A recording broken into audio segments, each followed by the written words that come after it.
Olemme täällä Vesa ja Niina Lapaton maitotilalla Savitaipaleella. Hehän ovat viljelijöitä, jotka ovat kehittäneet ja satsanneet voimakkaasti viime vuosina maidon tuotantoon. Kuvaavaa on siitä tuotannon kehityksestä muun muassa se, että aikanaan tuolla vanhalla navetalla, kun lypsettiin 60 lehmää, niin lypsyaika oli 1,5 tuntia. Ja tänä päivänä tässä uudessa navetassa lypsyaika on edelleen se 1,5 tuntia, mutta nyt lypsetään 130 lehmää. Kesällä 2010 Vesa ja Niina rakensivat tämän uuden pihaton. Tähän tuli kaiken kaikkiaan noin 200 lehmäpaikkaa, eli on koko luokkanaan alueen yksi suurimpia. Kun aikanaan he valitsivat tätä lypsyjärjestelmän ratkaisua, he tutustuvat siihen erittäin huolellisesti ja perusteellisesti.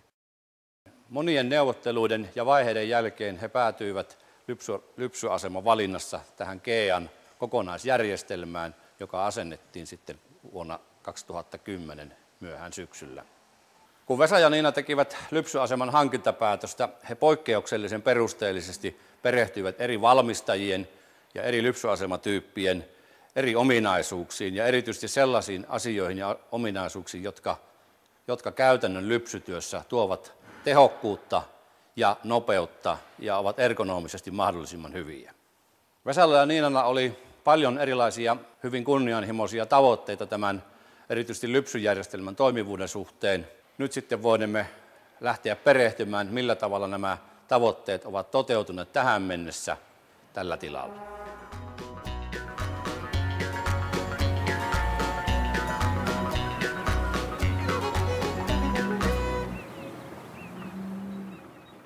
Se makuparepituus on yksi tekijä.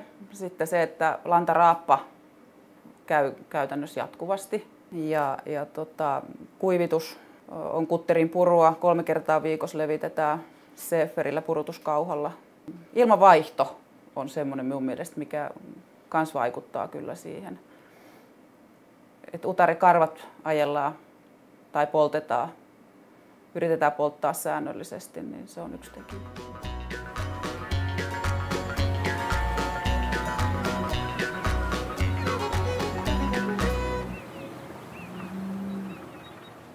No, ykkösryhmässä on poikineet lehmät, kakkosessa on sitten tiinehtyneet ja kolmosessa on sitten semmoiset, jotka halutaan lypsää viimeiseksi. Sinne voidaan sitten laittaa vähän hitaampiakin lehmiä, koska sitten siellä voidaan jo, kun niitä 12 lehmää lypsetään, niin voidaan pestä toisen puolen lypsimiä ja käyttää se aika sitten sillä tavalla hyödyksi.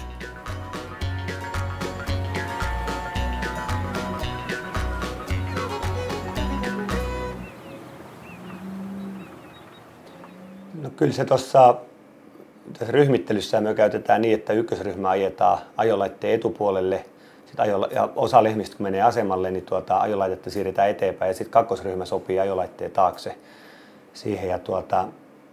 Ja sitten on siinä se merkitys, että lehmiä kun otetaan asemalle, niin ei siinä ykkösryhmässäkään niin 2 ensimmäisellä täytöllä niin tarvitse käydä lehmiä ajamassa yhtään. Et samalla kun avaa portit, niin laitetaan ajolaite päälle, niin se ajaa niitä lähemmäksi siitä. Et korkeintaan yleensä viimeinen täyttö on semmoinen, mihin hiehoja jää siihen, niin niitä joutuu sitten ajamassa siitä.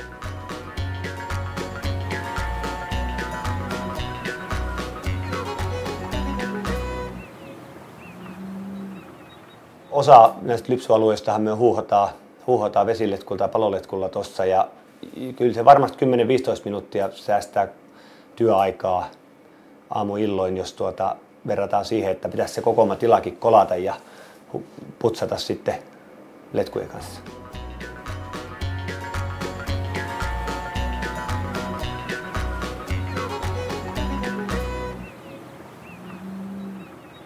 No ne on opetettu siihen aika hyvin, että heti kun portti aukeaa, niin se saman tien laitetaan kiinni, eli ne ottaa sen 2 metriä askellusta eteenpäin ja jäävät siihen seinän viereen ja sitten seisomaan, sitten lähtee sitten pikkuhiljaa lypsyaikana niin kävelemään sieltä. Et käytännössä niin aina ennen kuin seuraava ryhmä lasketaan pois, niin edelliset on kyllä lähtenyt siitä.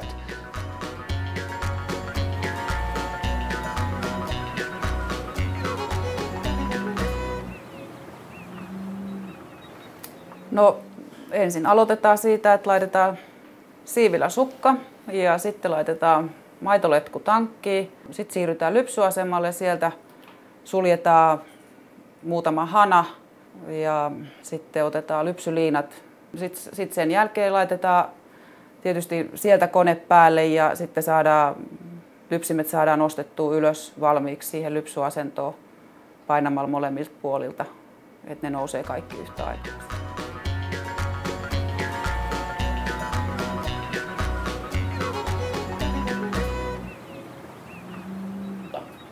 No kyllähän sillä on merkitystä, koska sillä saadaan se lehmä pakittamaan niin, että lanta menee sinne lantakouruun ja sitten lehmä tulee niin mahdollisimman lähelle lypsejä, jolloin ei tarvi kurkottaa käsin niin kauas.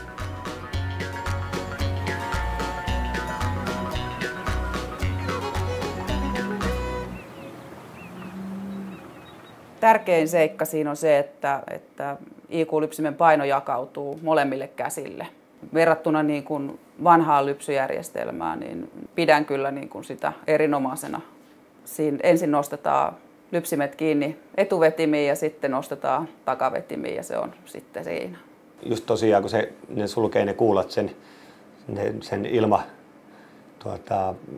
väylät siellä, niin jos lypsin putoo maahan, että lehmä potkaisee yhden kupin irti, niin se ei ryystä ilmaa eikä ryystä muutakaan sieltä, että se imu loppuu siihen aina.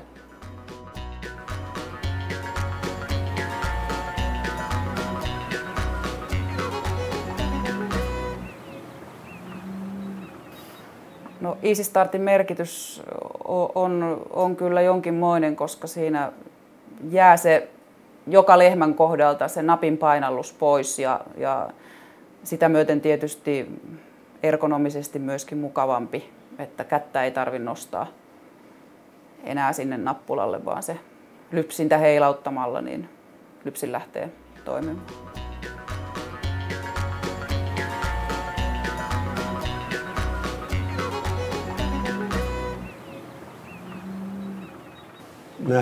Meillähän oli säädetty alkujaan 20 sekuntia se stimulointi eli hieronta-asento siinä ja me ruvettiin sitä puottamaan pienemmälle ja ajateltiin, että saadaan lypsytehoa nopeammaksi siitä ja me laitettiin kokonaan nolliin se joksikin aikaa. Sitten meillä alkoi tulemaan väliirrotuksia siinä ja sen jälkeen palattiin siihen, että nyt se on 10 sekuntia päällä se alkuhieronta ja sen jälkeen siirtyy normaali lypsyvaiheeseen.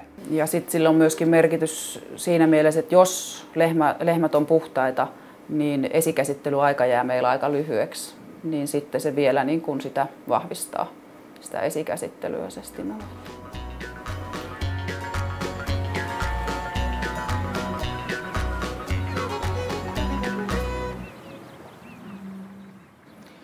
Joo, me käytetään siinä, kun asemasta toinen puolikas tyhjenee, niin toinen lypsäjistä lähtee huuhtomaan sitä puolta ja me käytetään siinä paloletkua, että ensin lasketaan lypsimet alas, napista painetaan koko rivi alas ja huhtassa ne lypsimet paloletku kanssa, sitten ne nostetaan telineisiin ja siinä telineissä ne pessään vielä sitten käsisuihkuilla ja sitten asennetaan vasta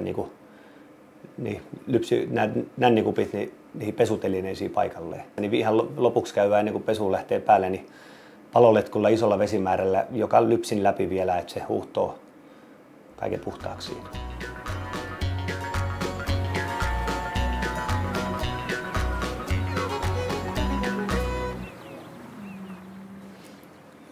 Joo, että kyllähän tämä automaattinen erottelu niin työsäästössä niin pitkässä juoksussa niin tämän kokoisessa karjassa on erittäin merkittävä.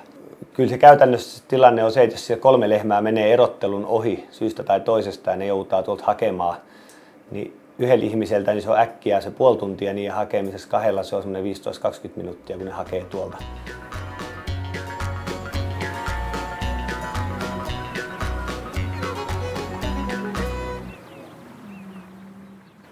No, silloin on myöskin todella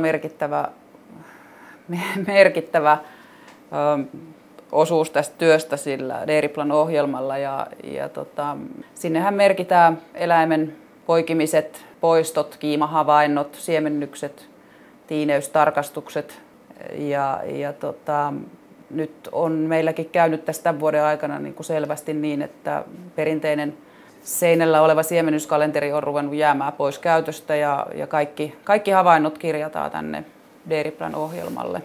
On ollut niin kuin ilo seurata, että sitä on myöskin työntekijät ja lomittajat, tai heidän on ollut helppo päästä siihen ohjelmaan sisään.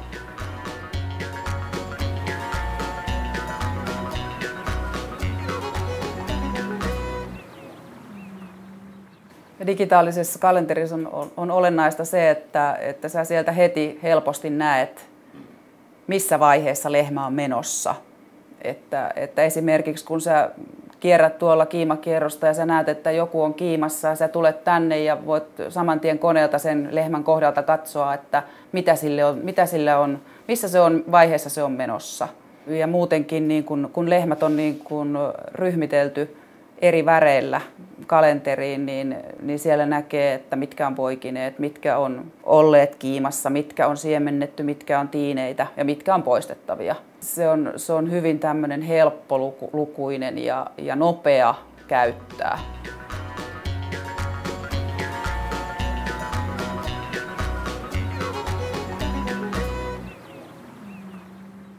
No nostolattia merkitys korostuu tässä takalypsyasemassa vielä huomattavasti enemmän kuin esimerkiksi tandemissa, mikä oli aikaisemmin meillä, johtuen siitä, että tässä tämä lypsytila on paljon kapeampi, kun takajalkojen välistä laitetaan lypsimet. Ja siinä jos ollaan 10 senttiäkin väärässä korkeudessa, niin siinä joutuu joko kumartelemaan tai sitten kurkottelemaan, että ylettyy laittamaan siinä.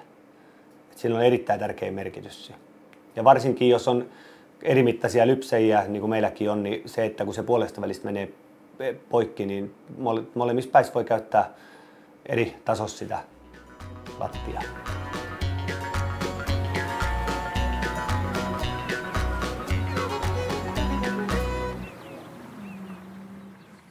Eli meillähän tämän esijäähyttimen tai levyjäähyttimen kautta jäähytetään maitoa ennakkoon ennen kuin se tankkiin pumpataan. Eli tässä pumppauslinjassa meillä on tuolla ylhäällä niin toi levyjäähytin ja siellä toisella puolella virtaa tämä maito ja toisella puolella niin kaivokylmä vesi, joka varastoidaan sitten tähän säiliöön ja siitä se menee lehmien juomaveteen. Eli se esilämmitetty vesi käytetään lehmien juomaveteen ja se leikkaa noin 15-16 astetta, se ottaa maidon lämpötilasta pois ennen kuin maito menee sitten tuonne tankkiin. Ja sitten tankissahan se jäähytetään sitten tankin omilla jäähytyslaitteilla sinne noin 3 asteeseen. Ja siitä vielä tankista niin energia otetaan talteen, eli hukkalämpö tämän lämmönvaihtimien kautta otetaan talteen ja varastoidaan tuohon käyttöveden lämmitykseen. Ja sitten osa menee lattialämmityksiin, osa menee käyttöveden lämmityksiin siitä. Ja sitten pesuautomaattihan meillä on tällä varastopesujärjestelmällä. Ja toinen varastosäiliö on eristetty ja siihen tämä järjestelmä varastoi sen kuuman pesuveden ja tämä toinen pienempi säiliö on eristämätön, eli tähän tulee edellisen lypsykerran viimeiset huuhdevedet ja seuraavalla pesukerralla se käyttää ensimmäisissä huuhteluissa näitä edellisen kerran viimeisiä huuhdevesiä.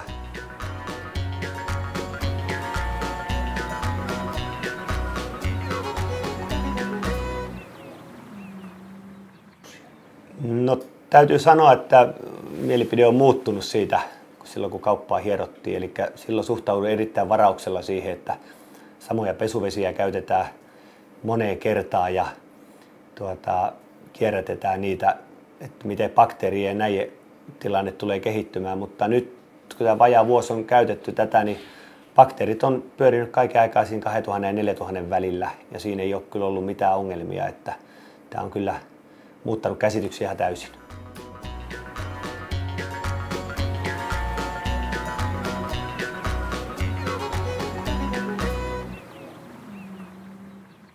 No se on pitkässä juoksussa, kun katsotaan keskiarvoa, niin se 8-90 lehmää tunnissa menee, kun on normaalisti joitakin erikseen lypsettäviä poikineita muita siellä. Ja huipputehona se on siellä saaslehmässäkin käynyt parhaimmillaan. Niin meillä on käytännössä alle 2 lypsäjää asemalla, koska toinen hoitaa näitä muita asioita siinä sivussa. Tilalla on tuotettu 25 vuotta E-luokan maitoa, eli kyllä se on sellaista pitkäjänteistä työtä ollut niin kuin ollut täällä tilalla niin kuin jo todella kauan. No maidon solumäärä on ollut tämän uuden navetan aikana alhaisimmillaan 40 000 ja 120 000 välillä. Tällä hetkellä se on nyt vakiintunut siihen 100 000 kieppeille, että ollaan oltu ihan tyytyväisiä. Laadusta ei tingitä.